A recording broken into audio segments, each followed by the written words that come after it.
అందరికీ నమస్కారం. నా పేరు సుబ్రహ్మణ్యం చిగురుపాటి. నేను తెలుగు సినిమా డైరెక్టర్ని.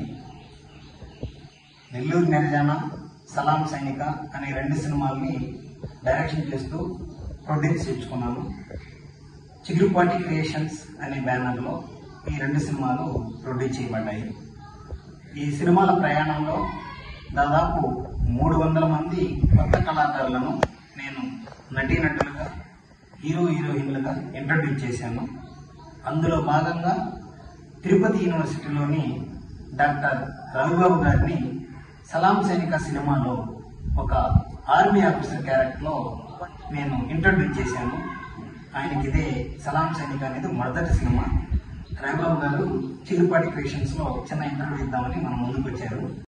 Welcome to Chigurupati creations. Thank you director గారు. మీకు చిగురుపాటి క్రియేషన్స్ సినీ నిర్మాణ సంస్థలో సలాం సైనికాలో ఒక మంచి రోల్, ఆర్మీ ఆఫీసర్ క్యారెక్టర్ చేశారు. మీకు అసలు ఎలా వచ్చింది ఈ అవకాశం? మీకు నేను ఎలా పరిచయం అయ్యాను? ముందుగా సలాం సైనికాలు నాకు అవకాశం ఇచ్చినందుకు మీకు కృతజ్ఞత తెలపాలి. Thank you sir. నాకు ఈ నటన పైన ఈ రోజు వచ్చినటువంటి ఆలోచన కాదు.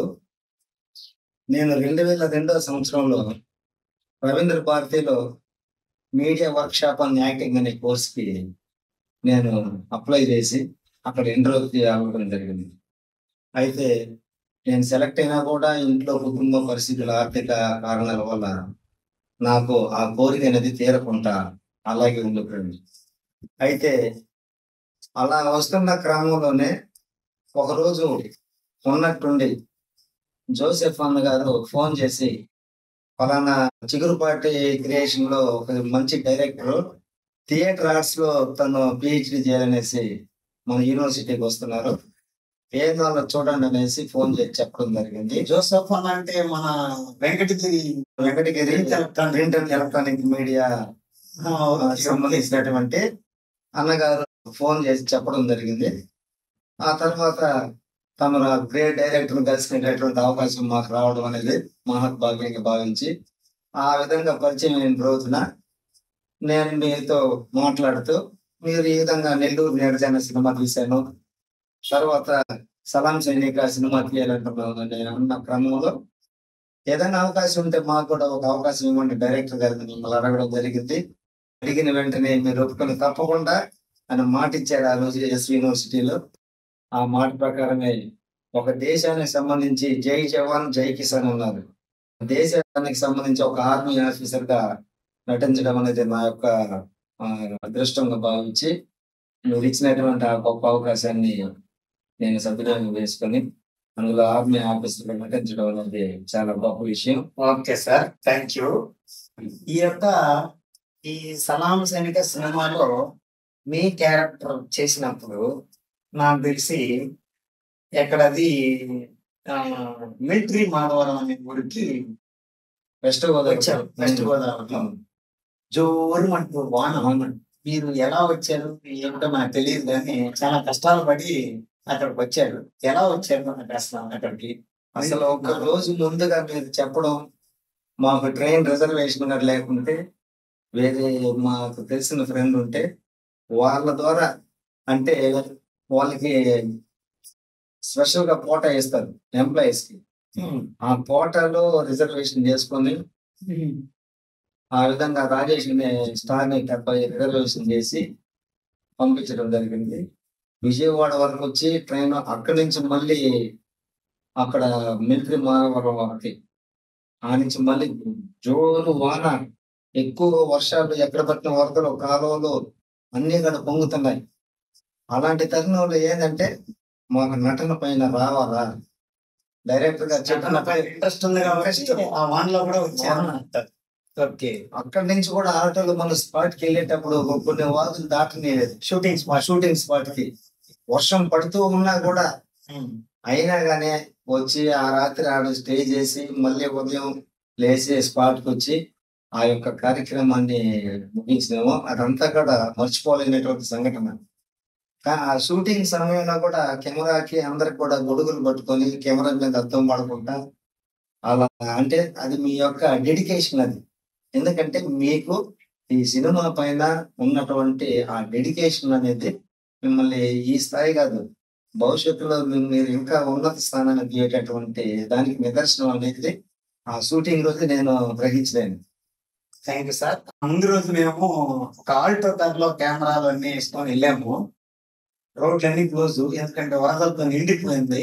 బట్ అక్కడికి వచ్చి చాలా కష్టాలు పడి మిలిటరీ మాధవరంలో కొన్ని సీన్స్ తీయాలి. ఎందుకంటే భారతదేశంలో చాలా మంది సైనికులు, ఇంటికి ఒక సైనికుడు ఆ ఊర్లో ఉన్నారని తెలుసుకొని నేను చాలా గర్వంగా ఫీల్ అయ్యి ఒక భారతీయ పౌరుడిగా ఆ ఊరిని ఎంతో మెచ్చుకుని ఆ ఊర్లో కొన్ని సీన్స్ తీయడం జరిగింది. ఆ ఊరంతా నాకు సపోర్ట్ చేశారు. నిజంగా ఆ మిలిటరీ మాధవరం ఊరికి కూడా నేను రుణపడి ఉంటాను. Thank you so much. ప్రతి ఒక్క ఇంట్లో ఒక సైనికుడు కనీసం ఉన్నాడు అంటే నేను గర్వపడ్డాను. ఆ మిలిటరీ మాధవరం అనేది నా ఆంధ్రప్రదేశ్ లో ఉండడం నేను నా అదృష్టంగా భావిస్తున్నాను. సో ఇట్లా ఫస్ట్ ఎక్స్పీరియన్స్ చూశారు కదా మీరు, చూశాను. ఎలా అనిపించింది నీకు? అసలు మిలిటరీ మాధవరం ఆ గ్రామంలో ఇంటికి ఒక్కరైనా కనీసం ఒక్కరు ఇద్దరు అనేది ఉండదనేటటువంటి విషయం మనం మీడియాలో ఈ సోషల్ మీడియాలో చూస్తున్నాం. కానీ మీ వల్ల ఆ గ్రామాన్ని సందర్శించి అక్కడ రిటైర్ అయినటువంటి కొంతమంది ఆర్మీ ఆఫీసర్లు రావడం, వాళ్ళు మనకు సపోర్ట్ చేయడము, మనం చేసినటువంటి ఆ సన్నివేశాల్లో వాళ్ళు కూడా భాగస్వాములు కావడం అనేది మర్చిపోలేని సంఘటన. Okay, super sir. దీని వల్ల ఆ గ్రామాన్ని సందర్శించే అదృష్టం ఆ విధంగా కూడా మాకు రియల్ గా అట్టి సినిమాలలో ఈ యూట్యూబ్ లలో చూడడం కాకుండా రియల్ గా చూసి వాళ్ళతో మనం కూడా మమేకం అవ్వడం అనేది చాలా గొప్ప అనుభూతిగా మాకు మేము ఫీల్ అవుతున్నాం. Thank you sir. అలాగే సినిమాలో యాక్ట్ చేయడం ఒక ఎత్తు అయితే సినిమాకి డబ్బింగ్ చెప్పడం అనేది చాలా డిఫికల్ట్ యాక్చువల్ గా. ఎందుకంటే అది అందరు గొంతు సెట్ కాదు, డబ్బింగ్ దగ్గర చాలా టెన్షన్స్ పడతా ఉంటారు. కానీ ఫస్ట్ టైం మీరు మీ సినిమాకి మీ రోల్ కి మీరే డబ్బింగ్ చెప్పారు. ఆ అనుభూతి ఎలా ఉంది? ఎలా ఫీల్ అయ్యారు? హైదరాబాద్ వచ్చారు మొట్టమొదటిసారి, అవును, ఒక స్టూడియోలో మీరు డబ్బింగ్ చెప్పడం జరిగింది. అవును. ఎలా? నా జీవితంలో మర్చిపోలేని సంఘటన ఏదైనా ఉందంటే ఆ డబ్బింగ్ చెప్పడం. అది కూడా కష్ట నష్టాలు పడి, అంటే మీకున్నటువంటి బిజీ షెడ్యూల్ వల్ల మాకు ముందు రోజు ఎప్పుడో చెప్తారు మీరు, ఏదో ఒక విధంగా మేము అక్కడికి చేరుకోవాలా, మనం చెప్పినటువంటి పనిని మనం పూర్తి చేయాలనేసి హైదరాబాద్ రావడం జరిగింది. అక్కడ కూడా సుమన్ స్టూడియోలో డబ్బింగ్ థియేటర్ లో నువ్వు చెప్పినట్లు డబ్బింగ్ చెప్పడం అనేది కూడా అంతా మనం సినిమా యాక్టర్ ముందు సినిమాలలో జరిగినట్లు అట్లా చూడటమే కానీ మనమే డైరెక్ట్ గా ఆ డబ్బింగ్ చెప్తా ఉంటే అదొక గొప్ప అనుభూతి, ఆనందం అయితే నాకు వెలకట్టలేనిది. అదంతా కదా ఆ కృతజ్ఞత మీకు ఏ విధంగా చెప్పాలో మాకు తెలియదు కానీ అది చాలా నాకైతే ఆ డబ్బింగ్ చెప్పడం అనేది చాలా మధుర అనుభూతిగా నా జీవితంలో నేను ఫీల్ అయ్యాను. ఇలా మీ యొక్క సినీ నిర్మాణ సంస్థ చిగురుపాటి క్రియేషన్స్ లో ఇవన్నీ కూడా నాకు 2002లో ఉన్నటువంటిది, అప్పటి నుంచి ఉన్నటువంటి కోరిక 2024లో అది మీ ద్వారా తీరడం అనేది నిజంగా మీకు చేతులు ఎత్తి మేము నమస్కరించాలా. Thank you sir. ఎందుకంటే 2002లో మీరు అనుకున్నారు సినిమా ఇండస్ట్రీకి రావాలని, అప్పటి నుంచి అది కుదరలేదు. మిమ్మల్ని ఇంట్రడ్యూస్ చేసే అదృష్టం నాకు ఇచ్చినందుకు, నాకు దొరికినందుకు నేను కూడా చాలా సంతోషంగా భావిస్తున్నాను. మిమ్మల్నే కాదు, ఇలాంటి కళాకారులు ఎంతో మందిని తెలుగు సినిమా ఇండస్ట్రీకి నటీనటులుగా పరిచయం చేయాలని నేను ఎంతో ఆశపడుతున్నాను. ఎందుకంటే కళ అనేది ఒకరి సొత్తు కాదు. ఎవరైనా కళాకారులుగా నటీనటులుగా ఇండస్ట్రీలోకి రావచ్చు. ఇక్కడ ఎవరికి ఎవరు అడ్డు లేరు. చాలా మంది అపోహలతో ఉంటారు, వాళ్ళు ఆపేస్తారేమి వీళ్ళు ఆపేస్తారేమి. ఎవరిని ఆపలేరండి, ఎవరిని ఆపరు కూడా. అందరూ మంచివారు. మీరు ఎవరైనా యాక్ట్ చేయాలనుకున్నప్పుడు కొత్త వాళ్ళు, మరీ ముఖ్యంగా చిగురుపాటి క్రియేషన్స్ కొత్త వారందరినీ వెల్కమ్ పలుకుతుంది.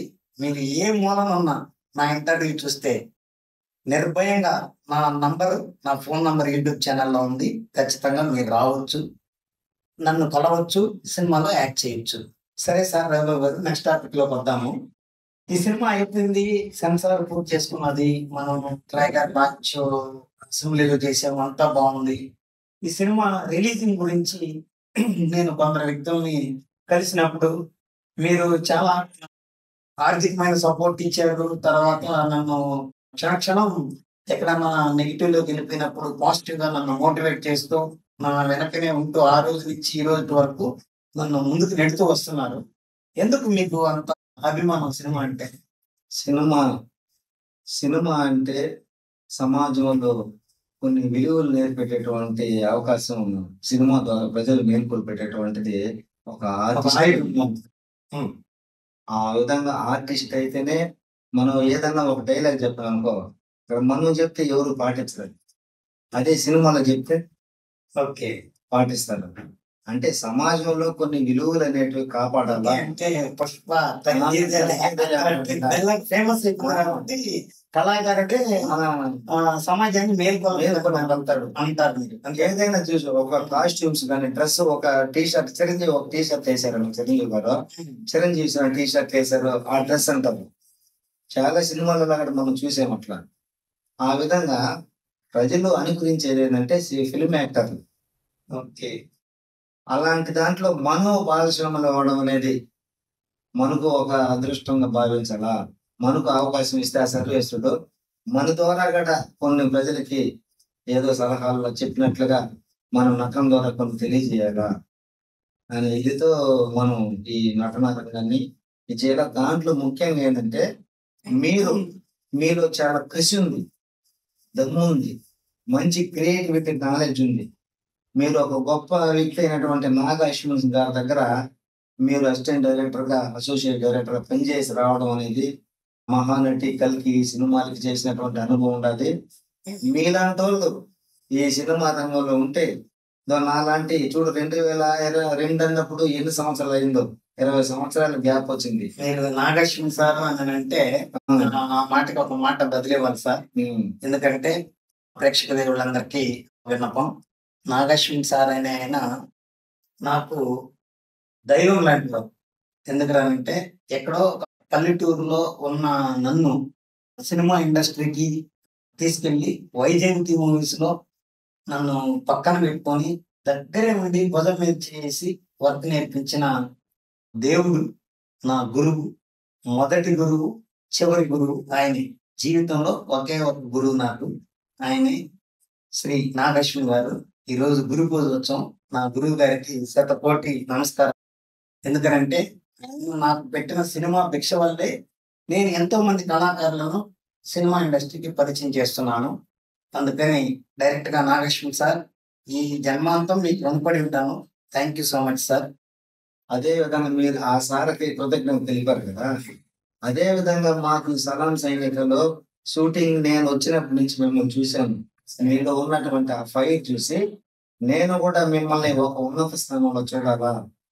మీరు లాంటి వాళ్ళు పైకి ఎదిగితే 10 మంది కళాకారులకి అవకాశం ఇస్తారు అనే సంకల్పంతోనే మీకు ఏ విధంగా నా వల్ల అయినటువంటి సపోర్ట్ చేయాలో, అందుకనే మిమ్మల్ని ఎంకరేజ్ చేస్తూ మీరు ఎక్కడ నిరాశ చెందకుండా మీరు బాగుండాలా అనే ఆకాంక్షతోనే మీకు అన్ని విధాలుగా నా శక్తి మేరకు నేను సహాయ సహకారాలు అందిస్తున్నాను. ఇంకోటి సార్, అంటే ఆంధ్రప్రదేశ్ కి సినిమా ఇండస్ట్రీ లేదు, ఆంధ్రప్రదేశ్ లో కళాకారులు లేరు అని చెప్పి అందరూ బాధపడుతున్నారు. ఆంధ్రప్రదేశ్ లో మనం పర్టికులర్ గా నేను, నాలాంటి కళాకారులు ఎంతో మంది డైరెక్టర్లు, ప్రొడ్యూసర్లు సినిమా తీస్తున్నారు. ఆంధ్రప్రదేశ్ కూడా సినిమా ఇండస్ట్రీ రావాలని, మీలాంటి నూతన కళాకారులు ఎంతో మంది వెండి తెరకి పరిచయం కావాలని నేను కోరుకుంటున్నాను. అందులో భాగంగా తిరుపతి, నెల్లూరు జిల్లాలలో మరి ముఖ్యంగా చాలా మంది ఫిల్మ్ మేకర్స్ ఉన్నారు, నేను ఉన్నాను. సో కాబట్టి ఎవరైనా ఎప్పుడైనా చిగురుపాటి క్రియేషన్స్ అనే బ్యానర్ లోకి వెల్కమ్, ఆల్వేస్ వెల్కమ్. మీరు వచ్చి సినిమాలో యాక్ట్ చేయడానికి మేము స్వాగతం పలుకుతున్నాము. ఓకే, ఎనీవే సార్, ఈ సినిమా ప్రయాణం అంతా మీకు ఎలా అనిపించింది? ఫైనల్ గా ఒక్క మాటలో చెప్పండి. సినిమా ప్రయాణం ఒక మంచి తెలియనిటువంటి వ్యక్తులని, ఈ సినిమాలో నటించినటువంటి నటుల్ని, ఊరిని, గ్రామాలు, ఇవన్నీ చూడడం అనేది చాలా గొప్ప అనుభూతి. అంటే ఎక్కడ ఏ విధంగా ఈ షూటింగ్ సన్నివేశాలు, దాంట్లో ఏ విధంగా అయినటువంటి మెసేజ్ ఉంది, ఇవన్నీ కూడా చూడటం అనేది ఒక గొప్ప అనుభూతి. ఇక్కడ ఎన్నో కష్ట నష్టాలు ఊరికే సినిమా అనేసి మనం 2.5 గంటలు చూసేస్తాం. కానీ ఒక షాట్ తీయాలంటే ఎంత టైం పడుతుంది, ఎన్ని టేకులు తీసుకుంటున్నారు, ఆ ఎన్ని గడ బాధలో మనం ఆ స్పాట్ లో షూటింగ్ సెట్టింగ్స్ అవి చూసినప్పుడే అది అర్థం అవుతుంది మనకి. 2 నిమిషాలు ఒక చిన్న షాట్ లేదా ఒక 2 గంటల సినిమా చూసేసి చెప్పేసేది కాదు. దాని వెనక ఉన్నటువంటి డైరెక్టర్లు, హీరోలు వాళ్ళు పడినటువంటి తపన, ప్రతి యాక్టర్ కూడా యాక్షన్ చేసేదే కాదు, దానికి రీ రికార్డింగ్, డబ్బింగ్, మ్యూజిక్ ఇవన్నీ సెట్ చేయడం అనేది చాలా కష్టతరమైనటువంటి విషయం. సినిమా అందరూ చెప్పినట్టు సార్ 100 రూపాయలు ఇచ్చి టికెట్ కొనుక్కొని సినిమా చూసినంత ఈజీ కాదు మేక్ చేయడం. అని మీరు చూశారు. అవునవును. ఎందుకంటే ఎంతో మంది కళాకారులు సినిమా అట్లా ప్రొడ్యూసర్లు, డైరెక్టర్లు తీస్తున్నారు. చూసే ప్రేక్షకులు కూడా కొంచెం మారాలని కోరుకుంటున్నాను. ఎందుకంటే మనం ఒక 100 రూపాయలు పెట్టి సినిమా చూసినప్పుడు కోట్ల రూపాయలు పెట్టి సినిమా తీసుకుంటాడు. ఒక క్షణంలో దాన్ని తప్పు డెసిషన్ తీసుకోకుండా ప్రతి సినిమాని, ప్రతి ప్రొడ్యూసర్ని, డైరెక్టర్ని ఆదరించి ప్రేక్షకులు థియేటర్లోని సినిమా చూడాలని మనస్ఫూర్తిగా కోరుకుంటున్నాను. అవును. మా కోరిక కూడా ఏంటంటే ఉన్నటువంటి మన చేతిలో ఉన్న మొబైల్లో చూడడం కాదు, థియేటర్లో చూస్తేనే సినిమా అంటారు దాన్ని. అవును. థియేటర్లో చూస్తేనే అది కంటికి, మన చెవులకు గడి వింపుగా ఉంటది, చూసేదానికి కూడా బాగుంటది. Okay sir, thank you. మళ్ళీ నేను తీసే చిగురుపాటి క్రియేషన్స్ సినీ నిర్మాణ సంస్థలో మరి ఎప్పుడైనా ఇంకో సినిమా నేను ప్రొడక్షన్ చేసేటప్పుడు మీరు మంచి క్యారెక్టర్ చేస్తారా? తప్పకుండా. అంతకంటే మహాభాగ్యమా. మీరు అవకాశం ఇవ్వాలి, కానీ మీరు ఎప్పుడు చెప్తే మేము ఏ టైంకి రమ్మన్నా వచ్చి మీ యొక్క సినీ నిర్మాణ సంస్థలో నటించేదానికి మేము ఎప్పుడు దానికి రెడీగా ఉంటాము. మీరు ఎన్నో సినిమాలు తీయాలా, ఎంతో ఉన్నత స్థానానికి ఎదగాలనేసి భగవంతుని కోరుకుంటున్నాను. మంచి మంచి సినిమాలు తీయాలి. నా దాంట్లో ఎంతో మంది నటుల్ని పరిచయం చేయాలి వెండి తెరకి. ఆంధ్రప్రదేశ్ లో మీ ద్వారా ఒక మంచి ఇక్కడ సినిమా ఇండస్ట్రీని డెవలప్మెంట్ చేసే విధంగా, ఆ విధంగా కూడా మీరు ముందుకు అడుగులు వేయాలనేసి నేను ఈ యొక్క మీడియా ముఖంగా ఈ యొక్క మిమ్మల్ని కోరుకుంటా ఉన్నాను. Thank you so much sir. Next సినిమాలో ఖచ్చితంగా మంచి రోల్ తో కలుద్దాం. Thank you so much for coming Chigurupati creations సినీ నిర్మాణ సంస్థ. ధన్యవాదాలు. మీరు ఈ అవకాశం ఇచ్చినందుకు thank you. Thank you so much sir. ప్రేక్షకులందరికీ నా చిగురుపాటి క్రియేషన్స్ సినీ నిర్మాణ సంస్థలో నేను ఇంటర్వ్యూ చేసినటువంటి కళాకారులందరినీ ఇంటర్వ్యూ చేయడాలని నేను నిర్ణయించుకున్నాను. ఎందుకనంటే వాళ్ళు యాక్ట్ చేసేసి అట్లా వెళ్ళిపోతున్నారు, అది ప్రేక్షకులకు తెలియట్లేదు. నేను ఎంతమందిని ఇంటర్వ్యూ చేసినాను, ఏంటి వాళ్ళు ఎన్ని కష్టాలు పడ్డారు, ఎక్కడి నుంచి వచ్చినారు అనేది తెలియట్లేదు. అది తెలియడం కోసం, అందరికి 10 మందికి తెలియజెప్పడం కోసం ఈ ఇంటర్వ్యూ తీసుకోవడం జరిగింది. ఇట్లా దాదాపు 300 మందిని ఇంటర్వ్యూ చేయాలని నిర్ణయించుకున్నాను. ఈ ఇంటర్వ్యూని ప్రతి ఒక్కరూ ఫస్ట్ నుంచి లాస్ట్ వరకు చూడండి. ఎందుకంటే దీంట్లో ఎన్నో లోతుపాతులు ఉంటాయి. అసలు ఒక డైరెక్టర్ని కామన్ మ్యాన్ కూడా కలవచ్చు. పబ్లిక్ లో కామన్ మ్యాన్ కూడా అవైలబిలిటీలో ఉండే డైరెక్టర్ కూడా ఒకరు ఉన్నారు అని మీకు అర్థమవుతుంది. Thank you so much. వీడియోని కంప్లీట్ గా చూసి చిగురుపాటి క్రియేషన్స్ సినీ నిర్మాణ సంస్థ ఛానల్ ని మీరు సబ్స్క్రైబ్ చేసుకుంటారని, మా వీడియోల్ని మమ్మల్ని ఆదరిస్తారని కోరుకుంటూ సెలవు తీసుకుంటున్నాను. మీ డైరెక్టర్ చిగురుపాటి. Thank you. ఇంత గొప్ప అవకాశం ఇచ్చినటువంటి చిగురుపాటి క్రియేషన్స్ సినీ నిర్మాణ సంస్థకి, మరియు ఒక క్రియేటివిటీ దమ్మున్న డైరెక్టర్ మన చిగురుపాటి సుబ్రహ్మణ్యం గారికి, మరియు వాళ్ళ యొక్క ఆ టీం మొత్తానికి కూడా నాకు ఈ గొప్ప అవకాశం ఇచ్చినందుకు అందరికీ నేను కృతజ్ఞతలు తెలుపుతున్నాను. ఏ సినిమాలో ఏ అవకాశం ఇచ్చినా చిగురుపాటి క్రియేషన్స్ లో నటించడానికి నేను సర్వదా సిద్ధంగా ఉంటానని మీకు తెలియజేస్తూ, డైరెక్టర్ గారికి వారి యొక్క టీం కూడా మరొకసారి కృతజ్ఞత వందనాలు తెలియజేస్తాను. Thank you sir. Thank you so much.